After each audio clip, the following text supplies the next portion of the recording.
ये सब देखने के बाद रवि ने फैसला किया, मैं जान के रहूंगा उस लड़की का राज। फिर वो घर जाने लगता है, तभी उसे रास्ते में कुछ लड़कों की लाशें मिलती हैं। किसी के पैर नहीं, किसी के हाथ नहीं, तो किसी का सिर ही नहीं।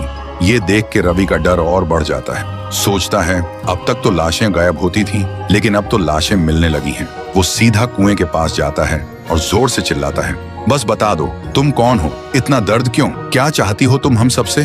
तभी कुएं के अंदर से वो लड़की निकलती है, आंखों में आग लेकर बोलती है, तू यहाँ क्यों आया है, क्यों जानना चाहता है सब कुछ, ये मेरी लड़ाई है, तू बीच में मत आ।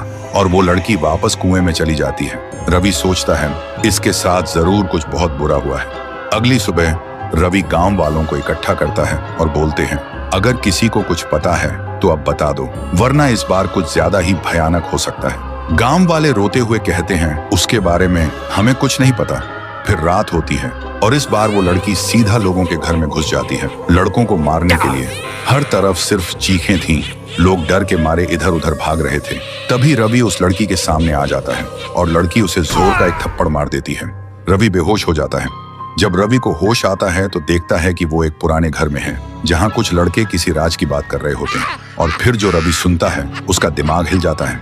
वो लड़की कोई और नहीं, गांव की ही एक सीधी साधी और मासूम अनाथ लड़की थी। नाम था मीरा। एक दिन मीरा स्कूल से घर जा रही थी, तभी कुछ लड़कों ने उसे छेड़ना शुरू किया। मीरा चिल्लाई, मैं सबको बता दूंगी। तभी उन दरिंदों ने उसे उठाया और जिंदा कुएं में फेंक दिया।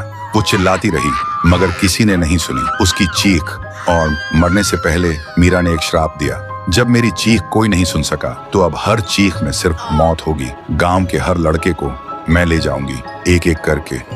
इस सब सुनते ही रवि घबरा जाता है। अब वो सब कुछ समझ जाता है, ये बदला है, एक आत्मा का बदला। अगली सुबह रवि पूरे गांव को सच बताता है। सुन के गांव वाले गुस्से से भड़क उठते हैं और कहते हैं, उन दरिंदों को वही मिलना चाहिए जो मीरा के साथ हुआ। फिर गांव वाले उन दरिंदों को पुलिस के हवाले कर देते हैं और रात को पूरा गांव कुएं के पास इकट्ठा होता है। सब रो रो के कहते हैं, मीरा तुम्हारे गुनहगारों को अब सजा मिल चुकी है, अब हमें छोड़ दो। जो तुम्हारे साथ हुआ उसका हमें अफसोस है। तभी कुएं के अंदर से एक रोशनी चमकती है और एक ही पल में वो रोशनी आसमान की तरफ उड़ जाती है। तब से गांव के लोग सुकून से जी रहे थे। रात में बिना डरे आसमान में तारे देख पाते थे और हर साल गांव का हर इंसान मीरा के नाम का दिया जलाते थे उस कुएं के पास।